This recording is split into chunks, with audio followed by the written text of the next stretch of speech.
একটা যুবক নওজোয়ান একটা কোণে অঝোর নয়নে হৃদয়ের ভিতর থেকে আর্তনাদের কণ্ঠে বলছে আল্লাহ আল্লাহ আল্লাযী খালাকাল মাউতা ওয়াল হায়াতা।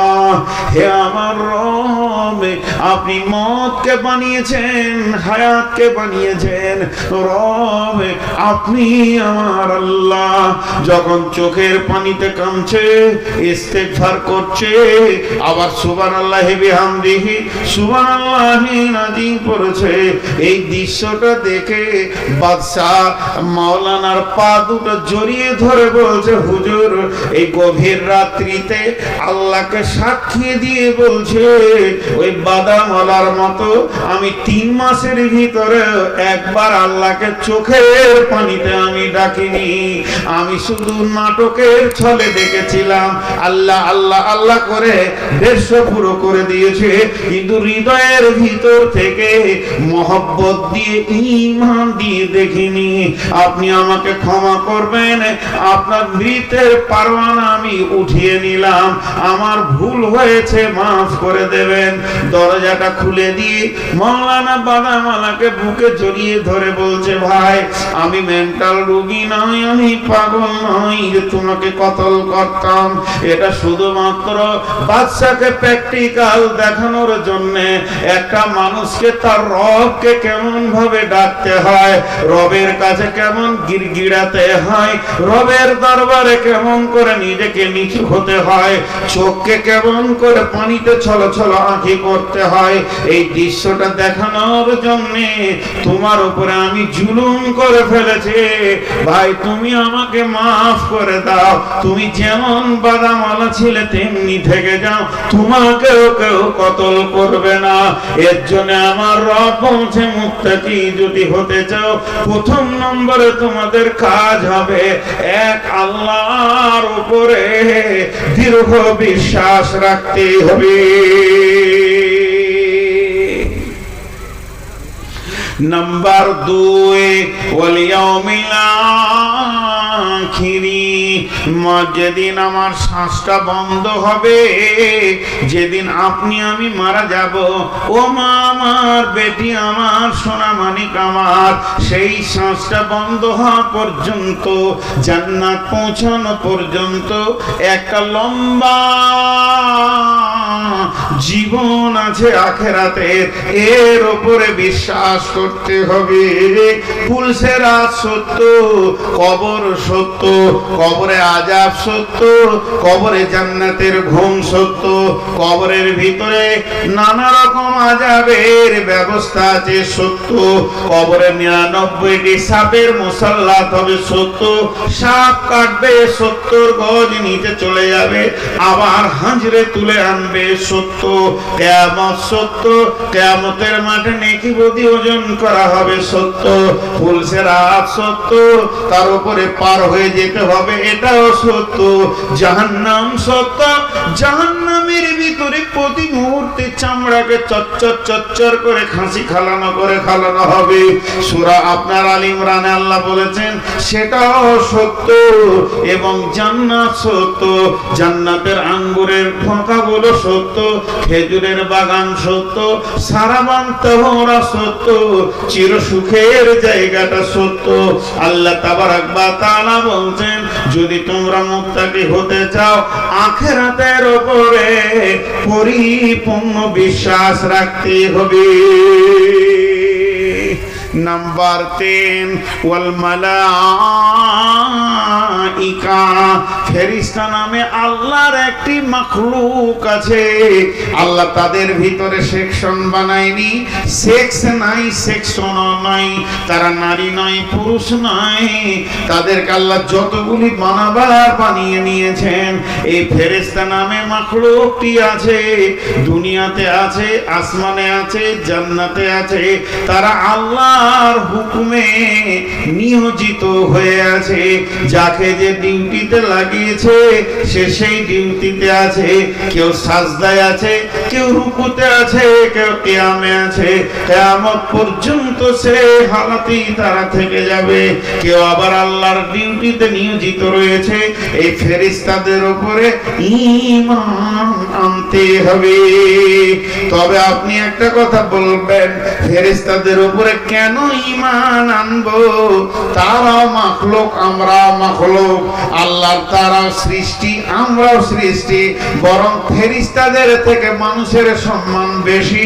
মানুষ হলো আশরাফুল মাখলুকাত। তবে কেন তাদের উপরে ঈমান আনবো?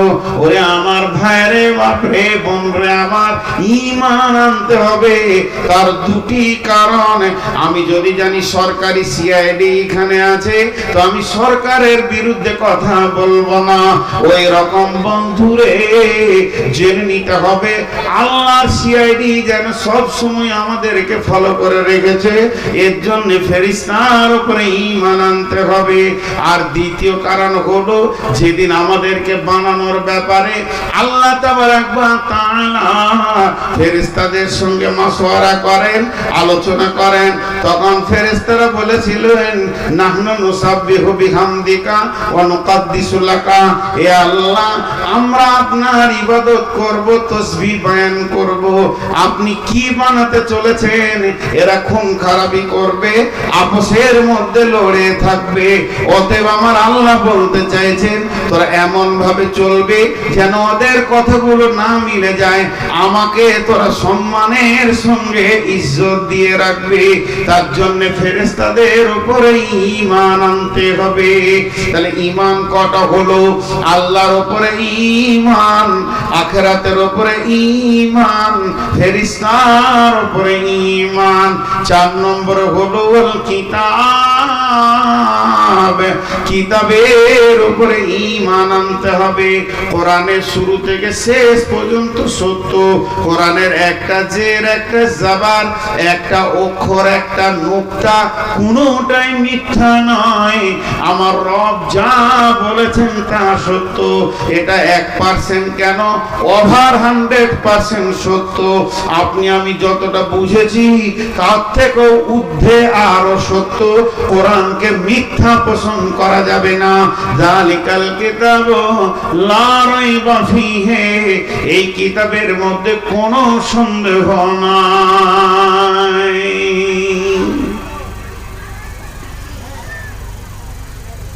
কোরআন সত্য, এর উপরে বিশ্বাস রাখতে হবে। বিশ্বনবী লিখতে পড়তে জানতেন? বিশ্বনবী লিখতে পড়তে জানতেন? জানতেন না। কেন ওনাকে অক্ষর দেওয়া হয়নি? কোরআন সত্য প্রমাণ করার জন্য অক্ষর দেওয়া হয়নি। যদি উনি লিখতে পড়তে জানতেন তাহলে মানুষ বলতেন যে কোরআনটা আল্লাহর কালাম নয়, এটা নবী মুহাম্মদ 2 কলম লিখে দিয়েছে। এটা কাউকে বলতে দেবেন না আল্লাহ। ওই জন্য আল্লাহ রসুলকে আল্লাহ অক্ষর দিলেন না, যে তুই চুপ থাক, আমার যা পৌঁছাবার তোকে আমি পৌঁছে দিয়েছি। জ্ঞানের শীর্ষস্থানে তোকে দিয়ে দিব, আমি ডেলিভারি করব আমি জ্ঞান।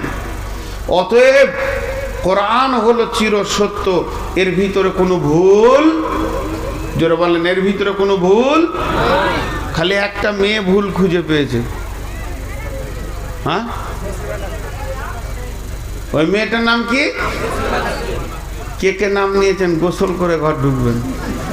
ওর নাম নিলে শালা গা শুদ্ধ নাপাক হয়ে যাবে, এত জঘন্য। জি, কোরআনের উপরে দৃঢ় বিশ্বাস রাখতে হবে। 5 নম্বরে ওয়ান্নাবিয়্যিন, পৃথিবীর বুকে যত নবী এসেছিলেন সত্য না মিথ্যা? যারা বলেন বিশ্ব নবী সত্য নবী ছিলেন না মিথ্যা নবী ছিলেন? অতএব নবীদের উপরে দৃঢ় বিশ্বাস রাখতে হবে। কোন নবী মিথ্যা নবী ছিলেন না।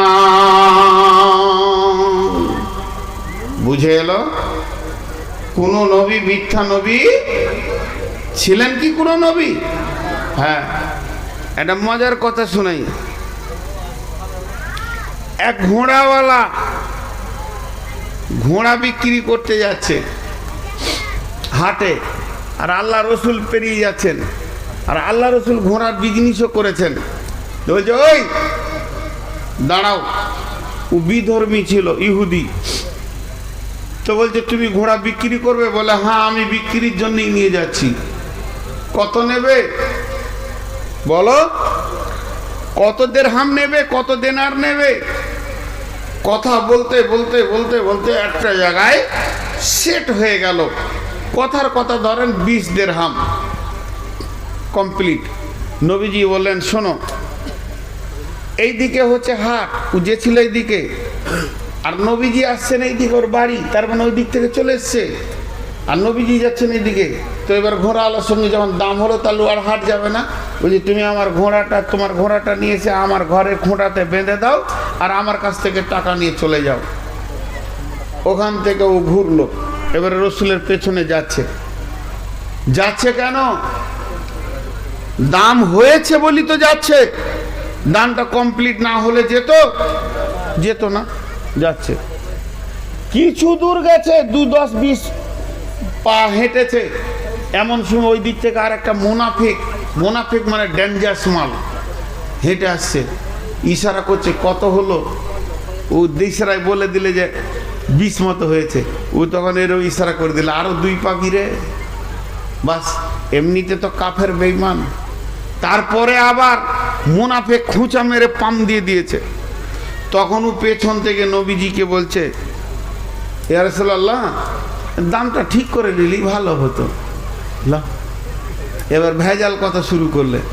বলছি তোমার সঙ্গে তো দাম হয়ে গেছে রে বাবা, দামটা হয়েছে বলি তো তুমি আসো না, দাম তো হয়নি।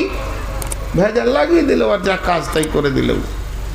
নবীজি বলছেন দাম হয়েছে, ও বলছেন না হয়নি। নবীজি বলছেন হয়েছে, ও বলছেন না হয়নি।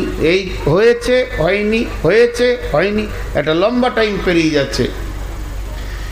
এখন আপনারা প্রশ্ন করবেন তাহলে রসুল এত জিদি ছিলেন কেন? ছেড়ে দিতে পারতেন। আরে ভাই, ছেড়ে যদি দেয় রসুল ছাড়ছে না কেন? রসুল প্রমাণ করতে চাইছে আমি মিথ্যা বলিনি। তুমি ঘোড়া দাও আর না দাও, কিন্তু দাম হয়েছে। আর ওইটা যদি রসুল ছেড়ে দেয় তা প্রমাণ হয়ে যাবে নবী জীবনে একবার মিথ্যা বলেছিল, লোক বলবে। ওই জায়গাটা উনি স্টিল যে আমি লাইফে মিথ্যা বলিনি আর বলবো না, ঘোড়ার দাম হয়ে গেছে, তুমি দাও আর না দাও।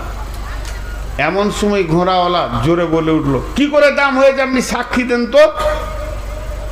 সাক্ষী দেন তো যখন বলেছে, তখন একটা সাহাবী হেঁটে আসছে, সাহাবীটার নাম আমি ভুলে গেলাম। তখনই ও পৌঁছিয়েছে। ও হয়তো একবার শুনেছে দাম হয়ে গেছে।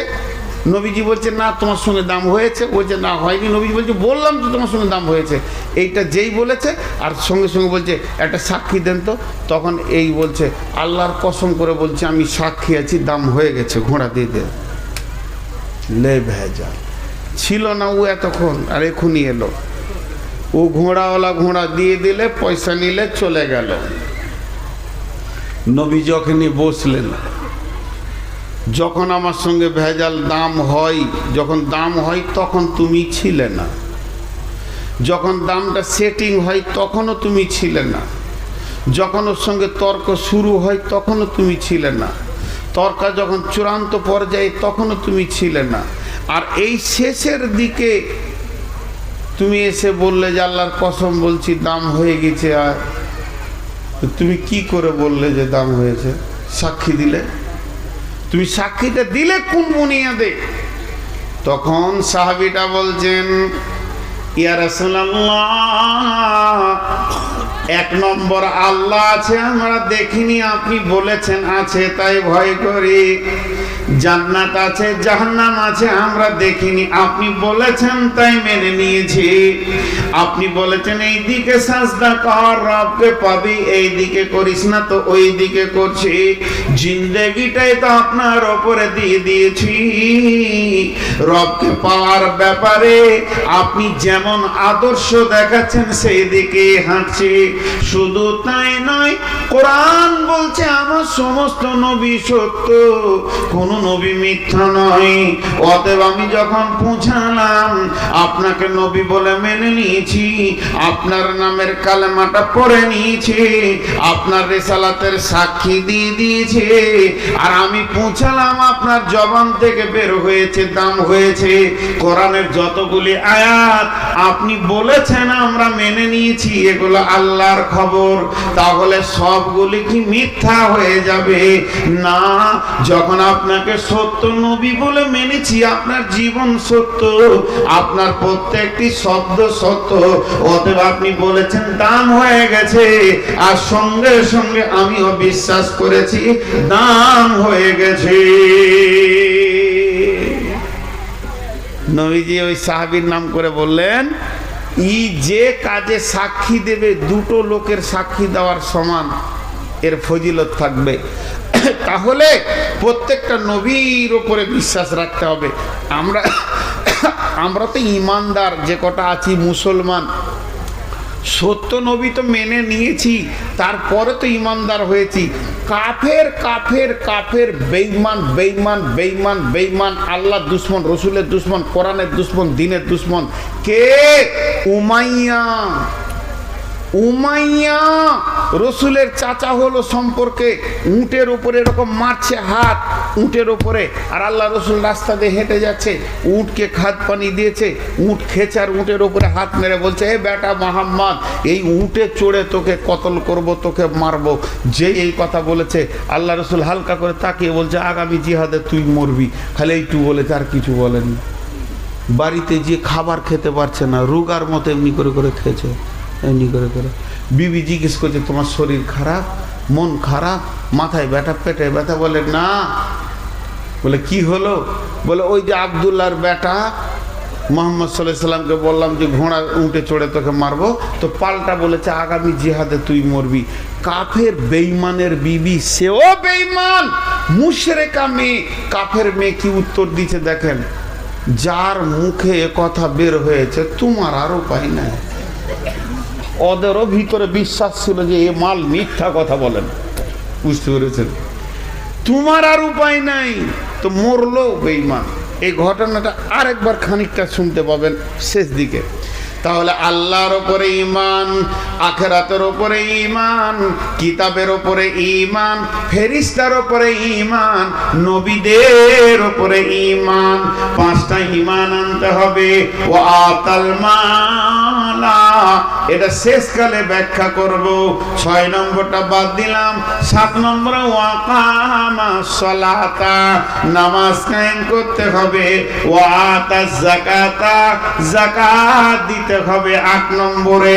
9 নম্বরে ওয়াল মুফুনা বিআহদিহিম ইযা আহাদু, মুসলমান মুমিন কোনদিন কারো সঙ্গে ওয়াদা খিলাফ করতে পারে না। যার সঙ্গে যার যেটা ওয়াদা হবে, যার সঙ্গে যেটা ওয়াদাতে আবদ্ধ হয়ে যাবে, মুমিন মুসলমান তার ওয়াদা পূরণ করবে।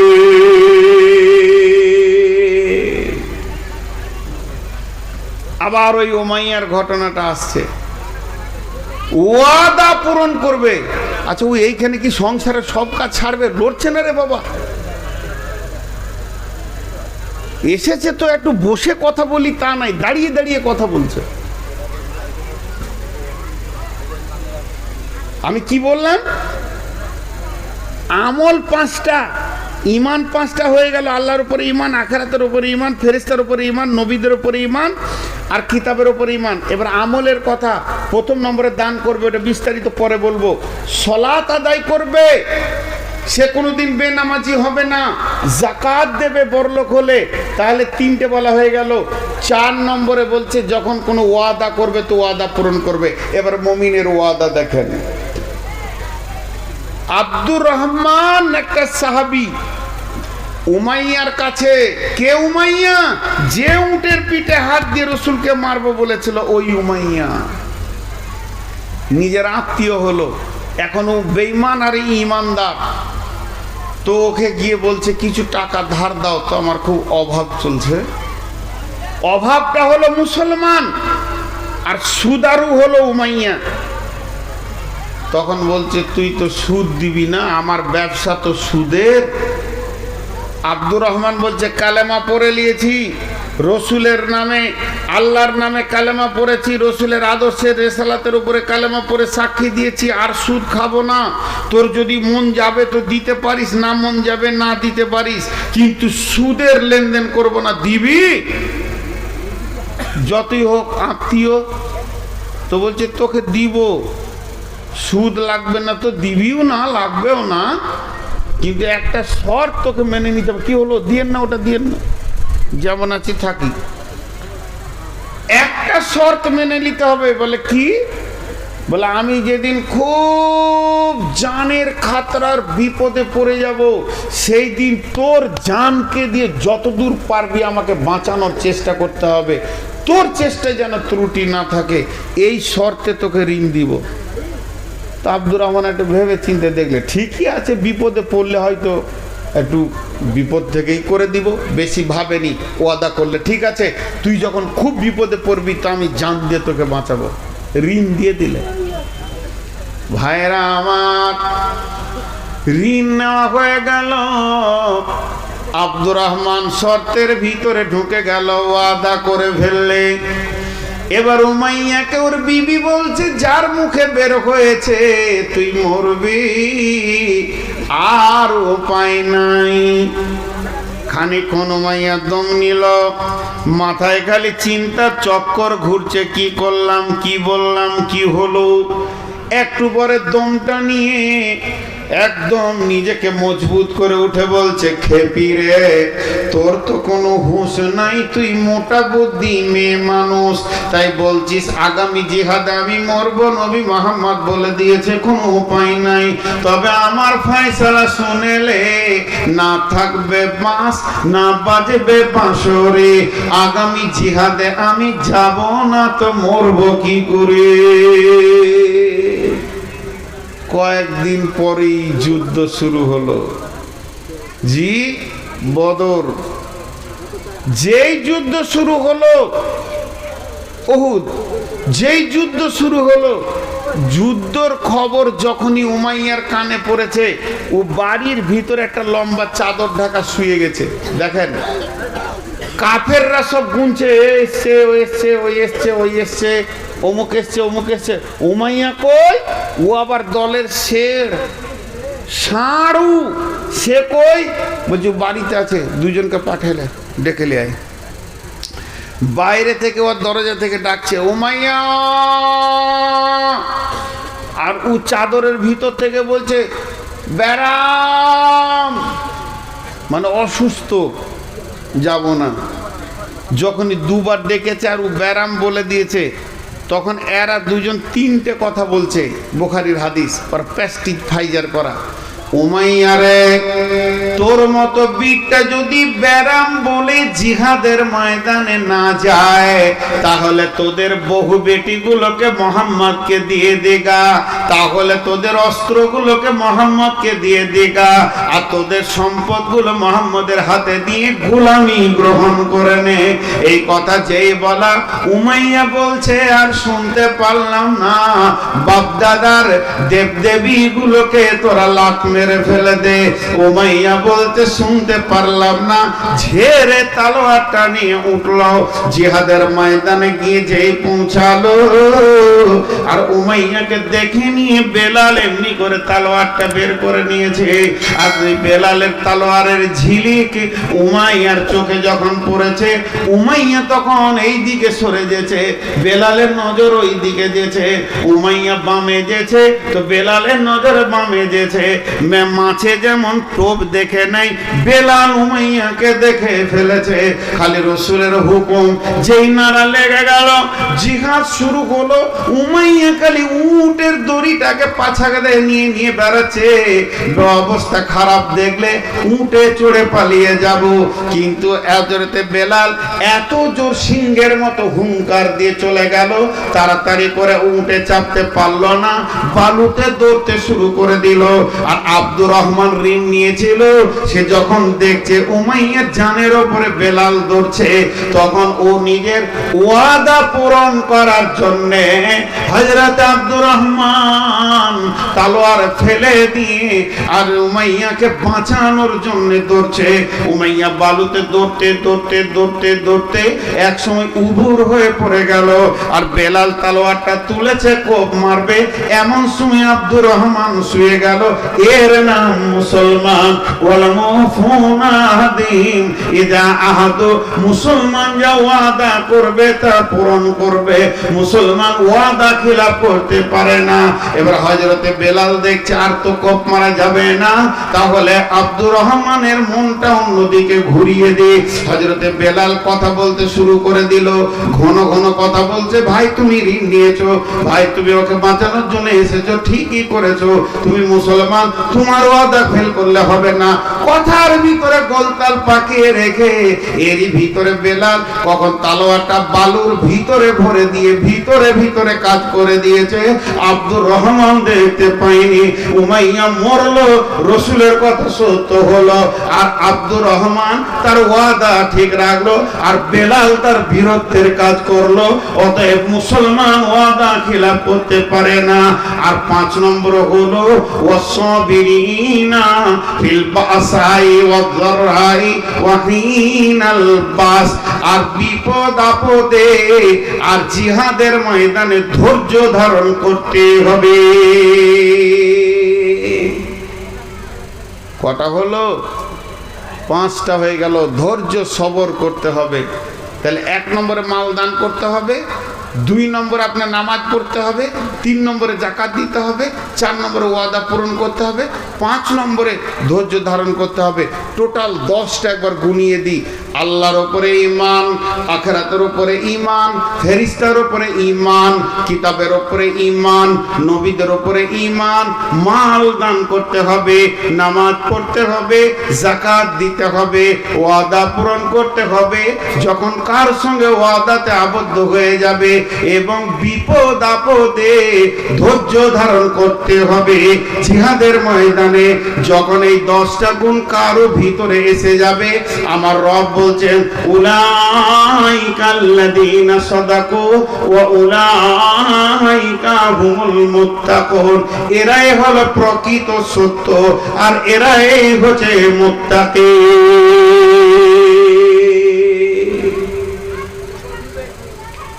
30 সেকেন্ড কথা বলবো, আপনারা আমার দিকে ধ্যান দেন।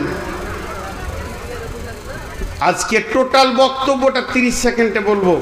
প্রথম বলেছি তাকওয়া মানে ভয়, মুত্তাকি মানে ভীতু। আর ভীতু হলে কোরআন থেকে লাভ নিবে, হাসতে হাসতে জান্নাতে যাবে, ফল ফ্রুটে থাকবে। আর ভীতু কারা? যার ভিতরে 10টা গুণ আছে, 5টা ঈমান, 5টা আমল। ঈমান 5টা, আল্লাহর উপরে ঈমান, আখিরাতের উপরে ঈমান, ফেরেশতার উপরে ঈমান, কিতাবের উপরে ঈমান, নবীদের উপরে ঈমান। আমল 5টা, মাল দান করবে, নামাজ পড়বে, যাকাত দেবে, আর ওয়াদা পূরণ করবে, আর বিপদ আপদে ধৈর্য ধারণ করবে। এই গুণ যার ভিতরে থাকবে, আমার আল্লাহ বলছেন সেই হলো প্রকৃত সত্য, আর তিনি হলেন ঈমানদার, তিনি মুত্তাকি। আমরা সকলে মুত্তাকি হতে পেরেছি, কিন্তু আল্লাহ তাবারাক ওয়া তাআলা যেন আমাদেরকে সকলকে মুত্তাকি বানিয়ে নেন। বলেন আল্লাহুম্মা আমিন। আমরা যেন মুত্তাকির এই 10টা আমল করতে পারি, জোরে বলেন আল্লাহুম্মা আমিন।